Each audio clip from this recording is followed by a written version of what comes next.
Cumprimento a igreja com a paz do Senhor, amém, irmãos? Vamos abrir as nossas Bíblias em 1 Samuel,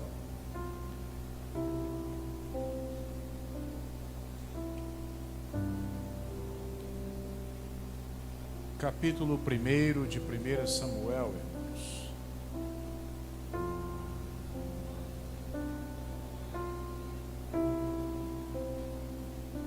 A partir do verso 1.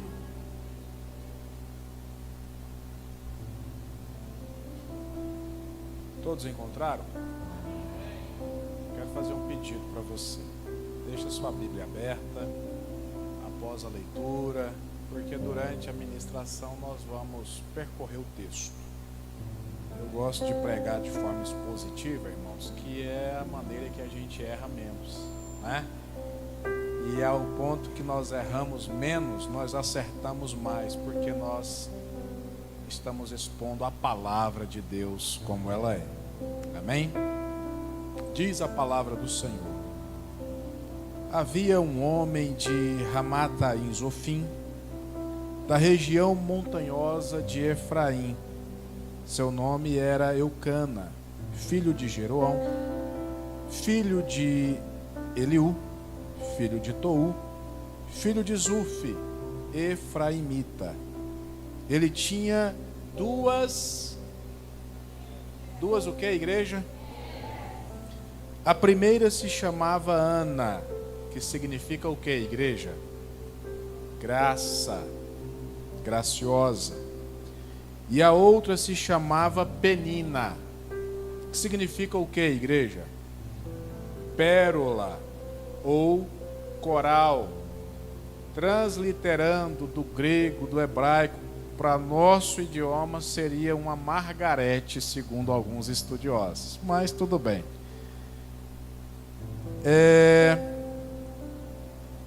Penina tinha filhos e Ana tinha, irmãos, mas Ana não tinha. Este homem todo ano subia de sua cidade para adorar e sacrificar ao Senhor dos Exércitos. Onde, igreja? Em Siló. Ofni e Finéias, os dois filhos de Eli, estavam ali como sacerdotes do Senhor. Quando Eucana sacrificava, dava porções do sacrifício à sua mulher Penina e a todos os seus filhos e filhas. Mas dava a Ana porção dupla, porque ele a amava, embora o Senhor a tenha tornado estéril.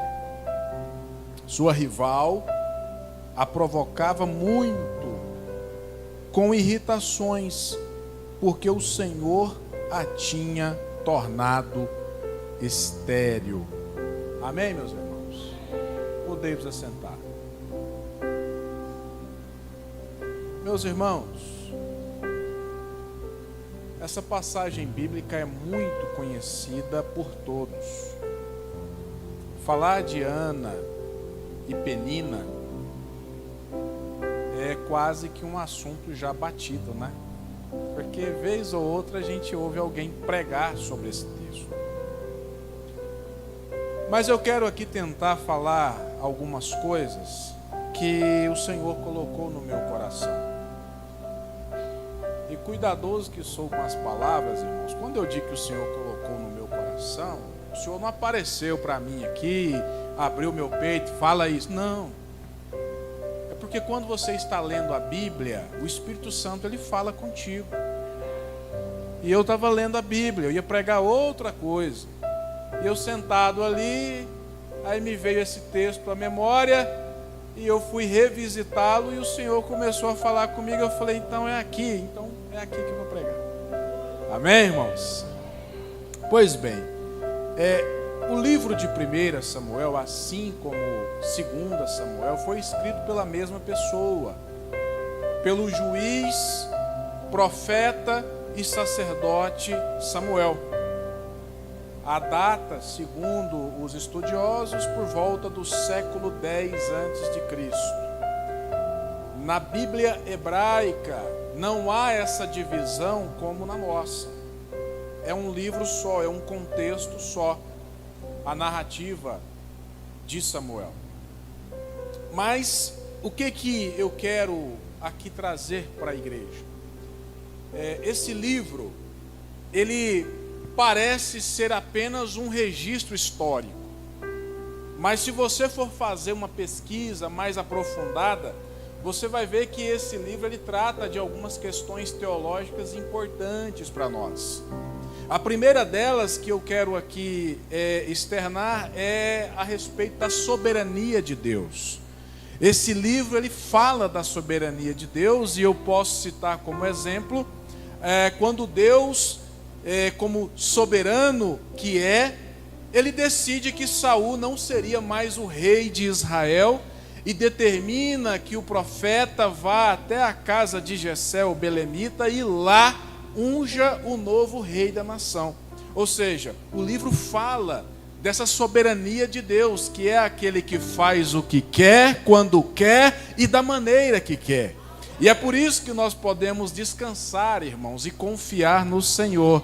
Porque enquanto as pessoas ficam falando o que vai ou não acontecer na nossa vida, o que importa é o que o soberano diz a respeito da nossa vida.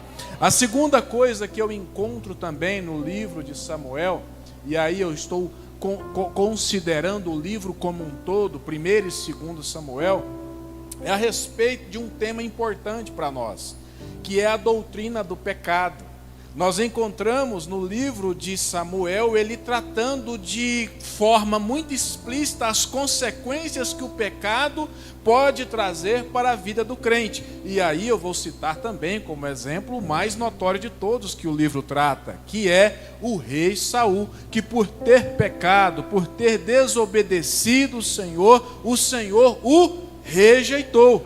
Há 2 nomes que nós lemos aqui também, Ofni, Finéias e o sacerdote Eli. Ofni e Finéias viviam em pecado, o Senhor os rejeita como sacerdote, e até o pai suporta a consequência do pecado dos filhos, vindo a morrer por uma simples queda de uma cadeira. Então, o livro fala também da doutrina do pecado, a consequência do pecado, que o pecado ele gera a morte. E por último também, não posso deixar de registrar que o livro fala do pacto davídico. Ou seja, que Davi ele iria ter um reinado perpétuo, que da linhagem de Davi haveria um rei sobre Israel. E de fato foi isso que aconteceu. Então, quando você for ler esses livros, 1º e 2º Samuel, leia com essa perspectiva. Leia com essa visão acurada de contemplar a soberania de Deus, o poder de Deus agindo no decorrer da história. E também consciente de que o pecado ele mata, o pecado ele destrói, o pecado ele te desfigura, ele te destrói a sua imagem na presença de Deus. E em terceiro lugar, que Deus ele colocou Davi como rei de Israel, e que esse reinado era perpétuo, e que até o Cristo ele vem como sendo aquele filho de Davi, da linhagem de Davi, um reinado perpétuo para todos sempre. Amém, meus irmãos? Eu quero trazer uma reflexão para você. O texto que nós acabamos de ler, talvez você nunca ouviu alguém abordar esse texto da maneira que eu proponho abordar aqui hoje. Por quê? Aqui está falando de uma mulher chamada Ana, que eu expliquei o significado do nome dela, que ela enfrentava um dilema, um problema. E que problema, irmãos? E eu vou explicar o porquê. Ana, ela era casada com Eucana. O registro bíblico e a história diz que ela era a primeira esposa de Eucana. Só que essa mulher, a Bíblia não diz a causa. Irmão Lucas, cuidado que o texto bíblico diz sim, já vou explicar. A Bíblia não diz a causa da esterilidade dela. ela não podia gerar filhos. A Bíblia só diz que o Senhor fechou a madre dela, ou seja, na minha versão diz que o Senhor a tornou estéril. Mas o que esse texto quer dizer? Vamos tentar voltar lá na cultura da época. O contexto desse povo aqui, meus irmãos, era o seguinte: se acontecesse uma coisa boa na vida de um israelita, glória a Deus, você foi abençoado por Deus. Deus foi generoso com você. Se acontecesse uma coisa ruim, pecou, Deus está te punindo. Essa era a mentalidade da época. A Bíblia não fala que Ana tenha cometido algum pecado. A Bíblia não diz se Ana tinha alguma enfermidade congênita. A Bíblia diz que Deus fechou a madre dela. E é assim nos nossos dias também. Nós temos um resquício disso. Isso chegou até nós. Quantos de nós aqui, quando nos deparamos com algum irmão que está passando por alguma adversidade, a gente não fala, não pecou não? Quer um exemplo? Voltando um pouquinho no tempo, Jó. Jó, quando o Senhor permitiu que ele passasse por uma severa prova, o que os amigos dele disseram? Fala, rapaz, você pecou, pode confessar. E isso chega até nós. Mas a Bíblia não diz o que Ana cometeu. A Bíblia só diz que ela era estéril e que essa esterilidade era porque o Senhor havia fechado a madre dela. Eu posso entender, e aí é a linha de raciocínio que eu vou seguir. Ela ficou estéril porque foi pela permissão de Deus. Mas o texto bíblico não me diz que Deus estava punindo ela por algum pecado que ela havia feito ou cometido. Amém, irmãos? Então o que acontece? Essa mulher enfrentava um dilema. Porque naquela cultura da época, ter um filho não é como hoje. Por exemplo, eu e minha esposa.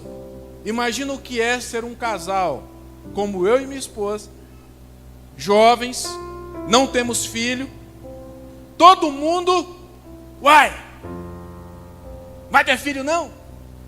Não procura entender o contexto, quer olhar o que a cultura e o que o meio produz e colocar isso em nós. Muitas vezes eu já percebi, irmãs chegam até a minha esposa, põe a mão no ombro dela e diz assim, não, mas o Senhor vai te dar. Deus pode todas as coisas, mas a pessoa não sabe, primeiro, o querer, segundo, o porquê que não tem. Estou falando isso aqui, não é advogando em causa própria, estou dizendo o seguinte, que nós sentimos o que Penina, a consequência do que Penina fazia com Ana. Ana, ela se sentia envergonhada. Não é que nós nos sintamos, nós nos lidamos muito bem com isso, irmãos. Estamos muito felizes para a glória de Deus. Amém?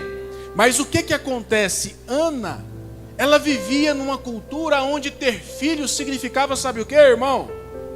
Se eu não tiver um filho, o meu nome vai desaparecer da história. Se eu não tiver um filho, o próprio pai, se considerava um morto. Porque a morte não era apenas a morte física. A perpetuidade da geração. O nome dele seria apagado da história. Então, para Ana era um grande dilema viver isso. E aí o que acontece? O marido tinha outra esposa. A lei até permitia que o homem, quando tivesse uma mulher que não lhe gerasse filhos, e essa mulher tivesse uma escrava, uma serva, a serva se deitaria com o marido da senhora para lhe dar filhos. A lei permitia. Mas alguns comentaristas bíblicos dizem o seguinte, que na verdade naquele contexto a poligamia era algo relativamente comum. E sabe o que determinava quantas esposas um homem poderia ter? Questões econômicas. Um rei, por exemplo, o rei Salomão, quantas esposas ele teve, irmãos? 700 esposas e 300 concubinas. Davi e vários outros nomes dentro de Israel tiveram várias esposas. E o que isso nos ensina? Essa era a vontade de Deus? Não. E Jesus muito bem nos explica, é pela dureza do coração do homem. Deus, ele fez um Adão e fez uma Eva, e juntou os dois para que ambos se tornassem o quê? Uma só carne. Esse é o plano original de Deus. É por isso você que é casado, você que é casada, você e seu esposo e sua esposa são um na presença de Deus. Deus uniu vocês e ninguém pode separar. Amém, irmãos? Irmão Lucas, você está falando coisa que você vai se comprometer, mas você é advogado. Você faz divórcio. Eu não, irmão. Eu faço não. Quem se divorcia é quem está divorciando. E quem dá a palavra final é o juiz. Eu não tenho nada a ver com isso. Então, irmãos, olha o dilema que Ana vivia. Estéril, não tinha filhos, e o que agravava o dilema dela? Eu estou aqui, irmãos, indo bem devagarzinho, agorinha você vai entender onde eu quero chegar. O que agravava a situação? Penina. No original, aqui na minha versão diz irritava, mas no original eles usam a palavra vexar. Vexar vem de vexame mesmo, de envergonhar a pessoa, de provocar com o objetivo de causar vergonha, de expor a vergonha alheia. E Ana tinha que lidar com isso. Eu não sei o que Penina falava, mas talvez ficava, e aí, estéril? Ó aqui meus menininhos aqui, ó. Eu sou abençoada. Outro sentido que a esterilidade de Ana também pode assumir, maldição. Você é uma amaldiçoada por Deus. Olha aí, nem filho você presta para ter. Agora eu não, eu sou uma mulher abençoada. Olha aqui quantos filhos eu tenho.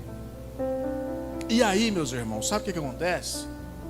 Um determinado dia, Ana, talvez triste, o texto bíblico diz que Eucana, o marido, amava Ana, amava ela, tanto que durante o sacrifício, nós lemos aqui, ele dava porções para Penina e os filhos dela, mas para Ana ele dava uma porção dupla, demonstrando o amor que ele tinha por ela. Mas isso não curava aquela ferida. De maneira que um dia ela tomou uma decisão importante. Ela foi até o templo, ela entrou e começou a clamar ao Deus de Israel. Ela foi confrontada pelo sacerdote, que a teve por embriagada. E os irmãos conhecem a história. Ela olha e diz: eu não estou embriagada a essa hora do dia, eu estou aqui a derramar minha alma na presença do Senhor, eu sou uma mulher amargurada de espírito. E ali o sacerdote então se recompõe, abençoa ela, e ela engravida e tem um filho chamado Samuel. A história poderia terminar aqui, você conhece muito bem. Mas eu quero extrair aqui algumas importantes lições desse texto. E a primeira delas, meus irmãos, grava isso aqui, preste atenção agora. A primeira lição que eu quero que você aprenda é que o crente passa por adversidades. Jesus Cristo disse que no mundo nós teríamos, mas nós deveríamos ter o quê? Bom ânimo. Por quê? Porque Ele venceu o mundo. Todos nós conhecemos alguém, ou talvez até nós mesmos, quando fomos chamados ao Evangelho, foi num momento de adversidade, em um momento de luta, aonde o Evangelho veio não como a salvação da alma, mas como a solução de problema. Quantos aqui tiveram essa abordagem? Levanta a mão com o braço, sem vergonha nenhuma, irmão. Estava passando por uma luta, a porta estava fechada, a enfermidade bateu na porta, aí o Evangelho veio como a solução. Eu quero te dar duas boas notícias. Primeiro, o Senhor tem poder para resolver qualquer problema, e eu tenho certeza que Ele resolveu o problema que você tinha quando você aceitou Ele como seu Salvador. Mas o que mais importa é que o problema mais grave o Senhor resolveu. Você estava destinado ao inferno, Ele entrou na sua vida, te deu um banho no sangue dele, mudou a rota e falou: se antes você descia, agora você está subindo, eu vou te levar para o céu. O crente passa por adversidade, não esqueça disso. Nós enfrentamos lutas. E qual a nossa vantagem? É que lá fora, irmãos, as pessoas sofrem sem ter aonde buscar consolo. A diferença é só essa. Lá fora, o troca-tapa pode ser de igual para igual. Quando o troca-tapa, a porrada é econômica, ganha quem tem o bolso mais fundo, né? Quando é no campo ideológico, ganha quem tem melhores argumentos. Mas você que é servo e serva do Senhor, nunca se esqueça, se você não está passando por adversidade, um dia você poderá passar. E quando você estiver no meio da luta, no meio da tormenta, saiba que aquele quarto homem que apareceu lá na fornalha, aonde estava Sadraque, Mesaque e Abednego, ele continua agindo nos dias de hoje. Saiba que você tem em quem depositar a sua confiança. O nosso Deus, ele tem alguns atributos que são exclusivos dele. E três que você nunca pode esquecer no momento da luta. Eu falei aqui, ele é soberano. Se ele quiser ir lá e falar: calma, não quero que essa luta continue, toma aqui sua vitória, ele pode. Mas se a luta estiver na permissão de Deus, porque tudo acontece na nossa vida por permissão dele, irmão, sabe o que acontece? Você não está sozinho. Ele é onipresente. Aonde você estiver, o Senhor está ali te assistindo. E se no momento da adversidade alguém disser assim: ninguém está me vendo, ninguém olha para mim, o seu Deus, ele é onisciente, ele conhece todas as coisas, ele está te assistindo.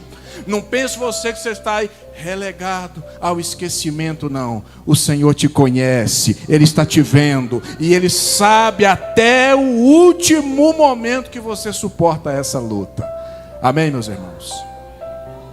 Segunda lição: em meio às adversidades, não perca a sua fé. O apóstolo Paulo diz: olha, eu combati, terminei a carreira, larguei a fé, guardei a fé. Ana, ela poderia olhar para o céu e falar: o que eu quero com um Deus desse, que se esquece de mim? Olha o que eu estou vivendo, olha a vergonha pública. Ela poderia muito bem largar Deus para lá e viver as suas angústias. Mas o texto bíblico diz que ela foi para a casa da irmã Chiquinha. Foi?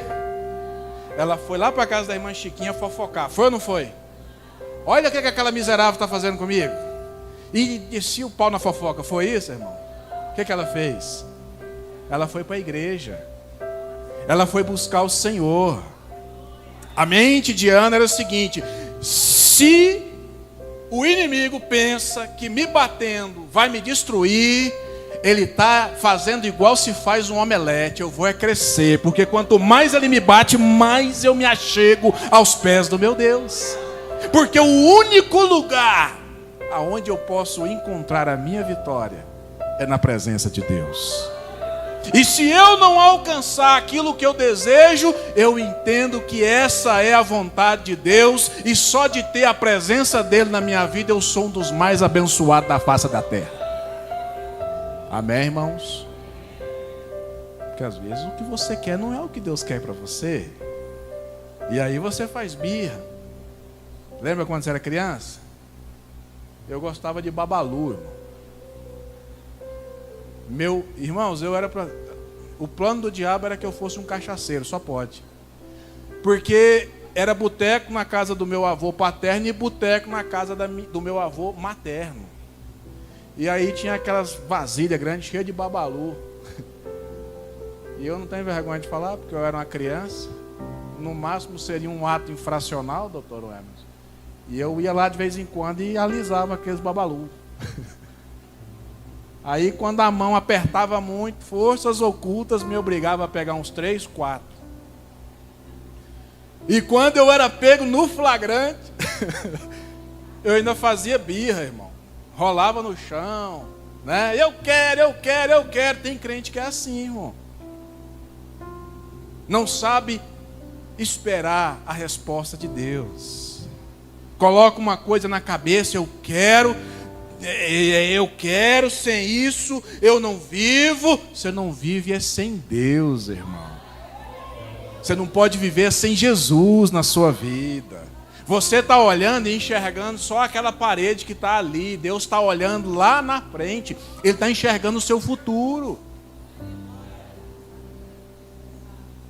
Ele é onipresente. Ele vai no seu passado. Ele vai no seu futuro. Ele sabe o que vai acontecer. Preste atenção.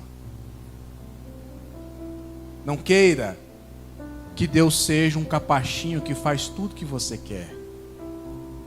Ele tem poder para fazer tudo que nós queremos, irmãos? Mas tudo que nós queremos é bom para nós? Nem sempre. Então, entenda que nós não podemos perder a fé no meio da adversidade. Ana, quando ela viu o contexto geral, ela foi para os pés do Senhor.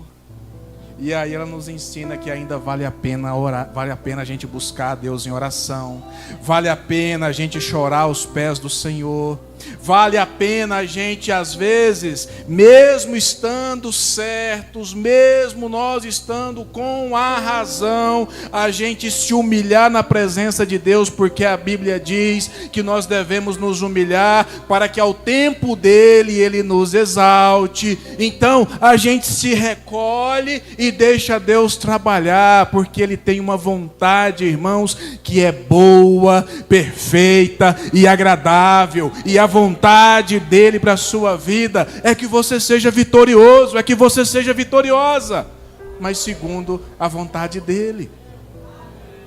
Não perca a sua fé. Quantas pessoas em meio às adversidades deixam de vir para a igreja, começa a falar mal dos irmãos, começa a criticar os obreiros, sobra até para nós, irmão, que não tem problema nenhum, nada a ver com o seu problema. No momento da adversidade, irmãos, o apóstolo Paulo, ele nos ensina escrevendo aos Efésios: fortalecei-vos no Senhor e na força do seu poder, porque quando vier o dia mau, você faz o quê?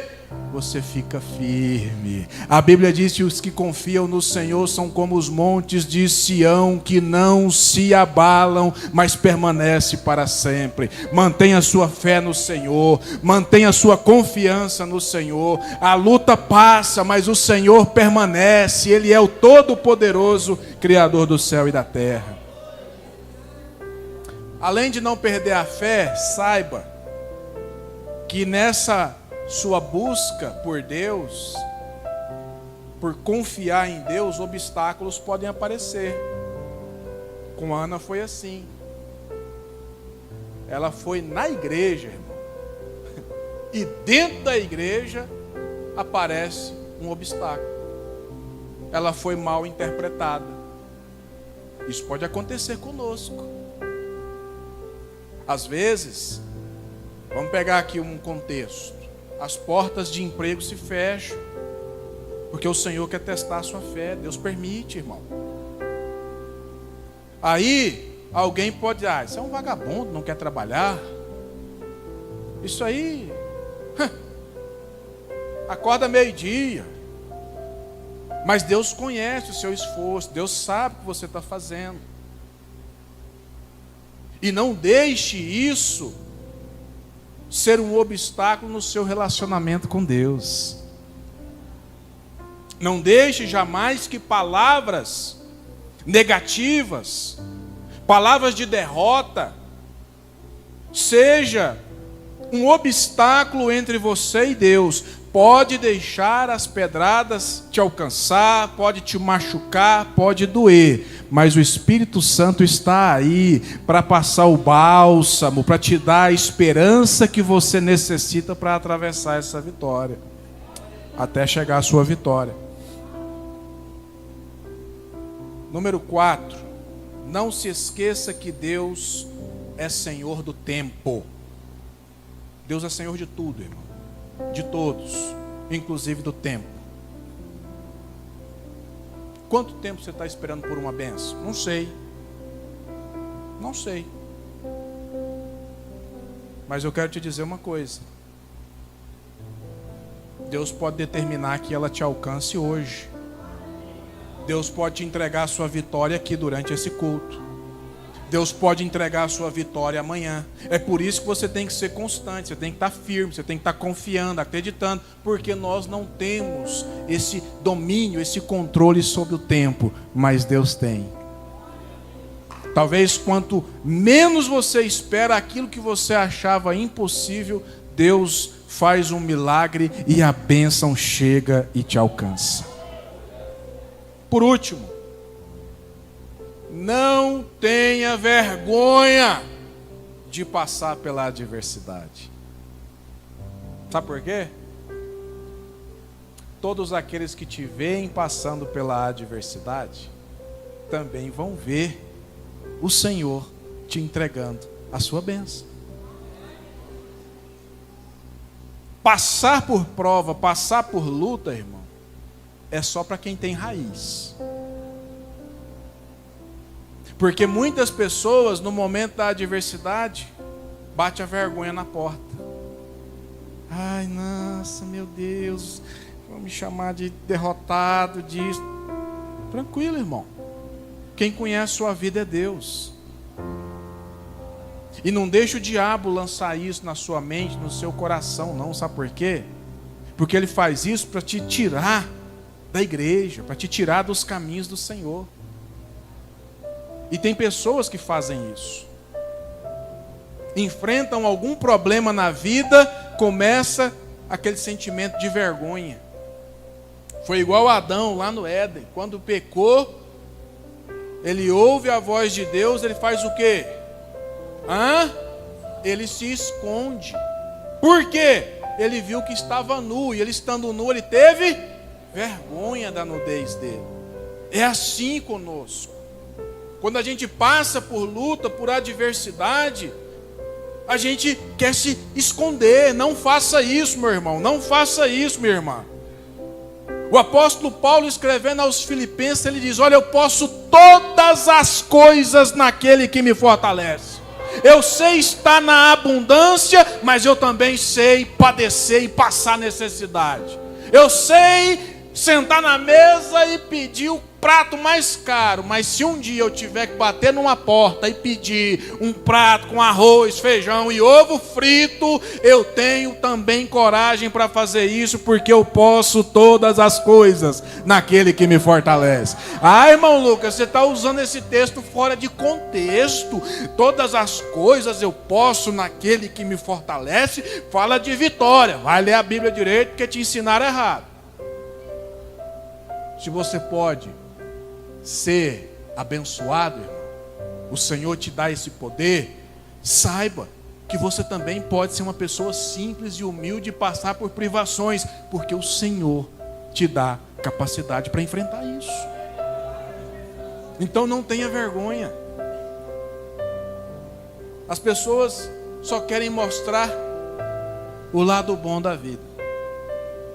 Irmãos, eu às vezes, minha esposa até me policia muito. No momento que eu estou lá, às vezes à toa, eu fico ali às vezes muito rolando Instagram, short no YouTube. E aí, eu não fico olhando a vida alheia, não, irmão. O algoritmo, ele sabe o que você gosta de ver, né? Então eu vejo muito meme, eu gosto de rir de palhaçada, e eu gosto de acompanhar a questão política. Os irmãos estão vendo o que está acontecendo no Oriente Médio, irmão? Quem aqui viu o jornal nos últimos 3 dias, levanta a mão, bandeira hasteada lá em cima. A bomba está comendo, irmão. E olha logo quem? Israel e Irã. Fica ligeiro. A qualquer hora um míssil sai de lá, escapuleto, pode vir para cá, irmão. E o Espírito Santo que nos dê muita fé para orar e buscar o Senhor, porque o fim está próximo, irmão. Está na Bíblia. Amém? Finalizando. Ana passou por tudo isso. E sabe qual foi o resultado? Deus deu a ela um dos maiores nomes dentro de Israel, que é Samuel. Samuel é fruto de perseverança. Samuel é fruto de fé. Samuel é fruto de confiança em Deus. Eu não sei qual é o Samuel que você precisa, mas se você estiver disposta a atravessar o que Ana atravessou, se prepare, porque Deus tem bênção para a sua vida. E Deus é tão maravilhoso, irmãos, que não foi só Samuel. A Bíblia diz que a bênção quando vem é para, ela é transbordante, sacudida, recalcada, transbordante. Ana ainda teve outros 3 filhos homens e 2 filhas mulher. Porque quando Deus quer te honrar, meu irmão, Ele honra você de verdade. Não desanime. Se fosse para olhar para o contexto, para as adversidades, irmão, eu não estaria onde eu estou hoje. Mas eu acreditei em Deus. Eu confiei em Deus. E hoje Deus tem me permitido viver coisas que eu nem imaginava viver. É porque eu sou bom? Eu sou muito ruim, irmão. Bom é Jesus. Outro dia eu estava viajando com a Eliane, nós estávamos lá em Campos do Jordão. Aí nós fomos tomar café. Eu cheguei na cafeteria e aí eu entendi que eu estava num ambiente gospel, num ambiente crente, irmão. Aí o garçom veio, eu chamei ele de campeão. Ô campeão! Aí ele já fechou a cara para mim. Não, campeão não, rapaz. Campeão é Jesus, rapaz. Aí eu olhei e falei, olha, campeão é Jesus. Ó, ele não se achou digno de ser chamado de campeão, porque campeão é só Jesus e ele está certo. Jesus é o campeão dos campeões, ele venceu a morte para que hoje eu e você pudesse estar aqui. Então, no momento da luta, não perca a sua fé. Cuidado com os obstáculos. Confie no Senhor. Acredite em Deus e jamais deixe a vergonha querer fazer você se esconder e perder a bênção de Deus. Amém, irmãos? Coloque-se de pé.